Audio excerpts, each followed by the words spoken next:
Hello বন্ধুরা, welcome to my new একটি নতুন ভিডিও নিয়ে এসে গেলাম তোমাদের মাঝে আমি। তো তোমরা যারা যারা GRBT group C group D এক্সামের জন্য প্রিপেয়ার হচ্ছ, তোমরা সবাই সেগুলি রেডি করে নাও। আমি যা যা খাতা লিখছি, তোমরা একটি খাতা কিনে সেটাকে লিখে রাখো, না হলে তোমরা কোথায় পাবে এত নোট ফ্রি অফ কস্ট, একদম টাটকা নোট যেগুলি মার্কেট মানে ভ্যালু হয়েছে গা 10,000 5,000 টাকা। তাই জন্য আমি ফ্রি অফ কস্টে আমি তোমাদের জন্য তৈরি করছি। তো আজকের প্রশ্ন হলো, ভারতের বৃহত্তম জেলা সেতু ও হাসপাতালের নাম কি?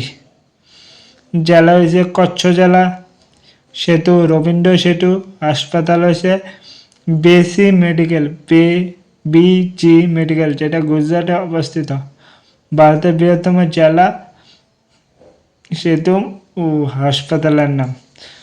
106 নম্বর, ভারতের ক্ষুদ্রতম রাজ্য কেন্দ্রশাসিত অঞ্চল ও জেলার নাম কি? রাজ্য হয়েছে গোয়া, সবাই জানো। কেন্দ্রশাসিত অঞ্চল হয়েছে লাক্ষাদ্বীপ। জেলা হয়েছে মাহে, এটা পুদুচেরি যে ডিস্ট্রিক্টটা আছে আর রাজ্যটা আছে সেটার একটা জেলা। ভারতের ক্ষুদ্রতম প্রতিবেশী দেশ, নদী, গ্রাম, বিমানবন্দর, জাতীয় উদ্যান এর নাম কি? প্রতিবেশী দেশ মালদ্বীপ। নদী আরবরি নদী, যেটা মাত্র 45 মিটার, মাত্র একদম কম। গ্রাম হয়েছে আমলপুর, যেটা পাঞ্জাবে অবস্থিত। জাতীয় উদ্যান মানে দক্ষিণ ভুতাম দ্বীপ। এগুলি হচ্ছে ভারতের ক্ষুদ্রতম বৃহত্তম শেষ, যেগুলি ইম্পর্টেন্ট পরীক্ষার জন্য আমি দিয়ে দিয়েছি। আবার ওই যে ভারতের শহর, কোন শহরকে কি বলা হয়? যেমন শহর আছে, নাম আছে, যেমন মুম্বাইকে ভারতের প্রবেশদ্বার বলা হয়। চেন্নাইকে দক্ষিণ ভারতের প্রবেশদ্বার বলা হয়। বেঙ্গালুরু ভারতের জাতীয় উদ্যান নামে পরিচিত। জয়পুর গোলাপি শহর নামে পরিচিত। আহমেদাবাদ ভারতের ম্যানচেস্টার বলা হয়। দিল্লি ভারতের রোম বা এশিয়ার রোম বলা হয়। মুম্বাই ভারতের হলিউড, ভারতের প্রবেশদ্বার ভারতের হলিউড। এখানে মুম্বাইয়ের 2-3টে নাম আছে, যেগুলি পরীক্ষায় আসবে, অপশন তো থাকবেই, সেগুলি দেবে। বেঙ্গালুরু ইলেকট্রনিক শহর।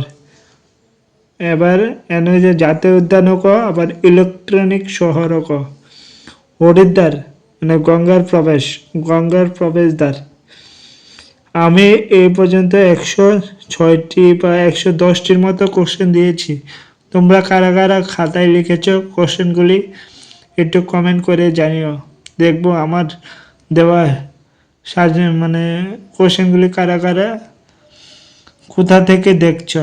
সবাই একটা কমেন্ট করে যাবেন যে আমার ভিডিওগুলি দেখতে কেমন হয়, এবং এমন তো ইন্টারেস্টিং ভিডিও নিয়ে আসবো।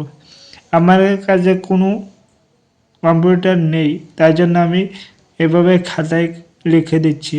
যেদিন কম্পিউটার থাকবে সেদিন